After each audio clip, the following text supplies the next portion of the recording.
Welcome to think for tomorrow. आज Friday है और मैं ये लर्निंग वीडियो शूट कर रहा हूँ। तो अभी result season Q3 FY24 start हो गया है। ऑलरेडी वे अपनी जो मेजर आईटी कंपनी है उन्होंने रिज़ल्ट दे भी दिया, पब्लिश भी हो गया। और कुछ कंपनियों का रिज़ल्ट और आने वाले 1-2 हफ्तों में पूरा का पूरा रिज़ल्ट लगभग 15 फ़रवरी तक चलेगा, आपको मिल जाएगा। अभी क्या होता है कि रिज़ल्ट सीज़न में ना आपको कुछ रिज़ल्ट अच्छा लगेगा कि बहुत अच्छा रिज़ल्ट है, बहुत अच्छा नंबर है, लेकिन स्टॉक प्राइस नहीं मूव हो रहा है, आप वहाँ फंसे रह जाओगे। कुछ रिज़ल्ट ख़राब होंगे लेकिन स्टॉक प्राइस मूव करेगा, फिर आप कंफ्यूज हो जाओगे कि इसका तो रिज़ल्ट अच्छा नहीं था, फिर स्टॉक प्राइस क्यों बढ़ रहा है। इसका तो रिज़ल्ट अच्छा था, स्टॉक प्राइस हैमर हो गया, टूट गया, तो ऐसा क्यों है। तो इसका ना मैं ये एक वीडियो बनाया हूँ, सिंपल वीडियो है। ये पूरी कंप्लीट स्टोरी को तो कवर करना मुश्किल है, लेकिन जो मेन चीज़ें हैं ना कि कब रिज़ल्ट अच्छा माना जाएगा, वो मैंने 10 पॉइंट का चेकलिस्ट बनाया है। आप इसे जब कभी भी टाइम मिले फॉलो कर सकते हो। पहला है year on year and quarter on quarter growth in revenue होना ही चाहिए। सेल में ग्रोथ ईयर ऑन ईयर और क्वार्टर ऑन क्वार्टर दोनों बेसिस पे ग्रोथ होना चाहिए। ईयर ऑन ईयर पे ग्रोथ है, क्वार्टर ऑन क्वार्टर पे नहीं है, मार्केट को पसंद नहीं है। क्वार्टर ऑन क्वार्टर पे है, ईयर ऑन ईयर पे नहीं है, मार्केट को पसंद नहीं है। आपको कंप्लीट दोनों में ग्रोथ चाहिए ही चाहिए, ये बात दिमाग में डाल लीजिए, तभी होगा कुछ। दूसरा सेम स्टोरी है प्रॉफिट बिफोर टैक्स। मैं पैट को इसलिए नहीं ले रहा हूँ क्योंकि टैक्स वेरी करता है, एडवांस टैक्स, ये टैक्स वो टैक्स भरते हैं, पीछे का कुछ एडजस्ट करते हैं। ये बोल रहा है, दूसरा पॉइंट ये है कि year on year basis and quarter on quarter basis पे प्रॉफिट बिफोर टैक्स में ग्रोथ होना ही चाहिए।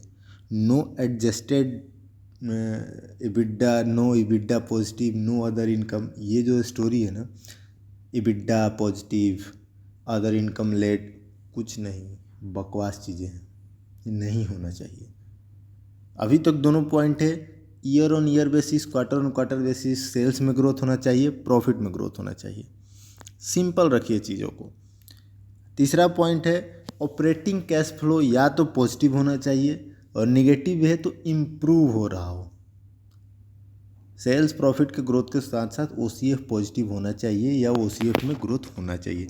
ये कहाँ मिलेगा? जिस दिन रिजल्ट पब्लिश हो रहा है कंपनी फाइलिंग के उसी नीचे आइए, बैलेंस शीट उन्होंने वो लोग फाइल करते हैं, उसमें आप देख लीजिए।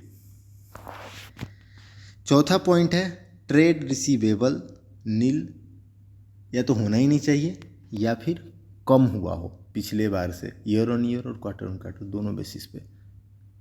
कुछ कंपनियां क्या करती हैं, सेल्स दिखा देंगी, प्रॉफिट दिखा देंगी और लास्ट में अपना बैलेंस शीट में ट्रेड रिसीवेबल करके एक कॉलम में भर दिया, जैसे BCG में चल रहा था।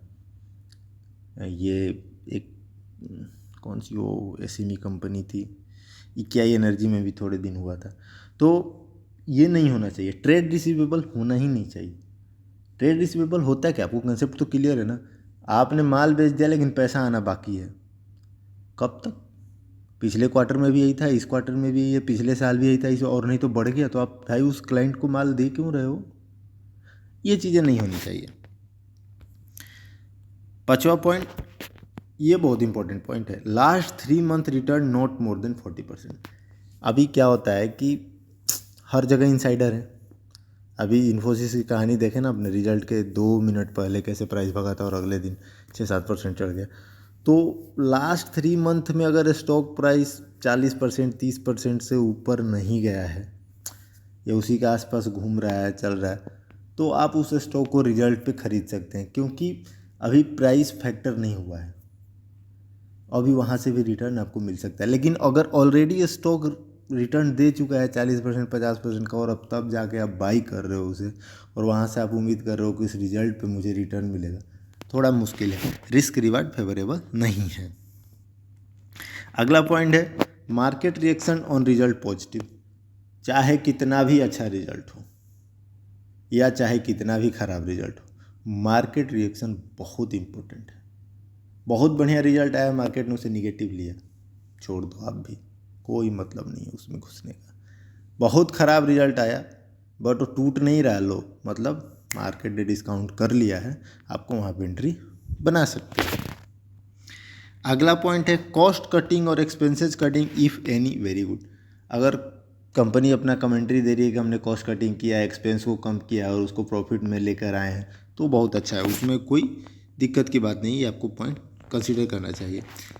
और उसी कमेंट्री से ही दूसरा है कि how was demand of product and service in last 3 month.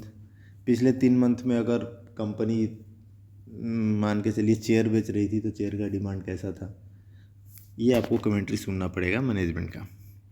अगला है managements outlook on future 2-3 quarters. और अगला पॉइंट है वॉल्यूम ऑन रिजल्ट डे और 1 डे अगो। रिजल्ट के दिन का वॉल्यूम और उसके 1 दिन पहले का 2 दिन पहले का वॉल्यूम अगर अच्छा खासा हो रहा हो, उसके बाद रिजल्ट भी अच्छा आया है, आप वहाँ पे एंट्री बना सकते हैं।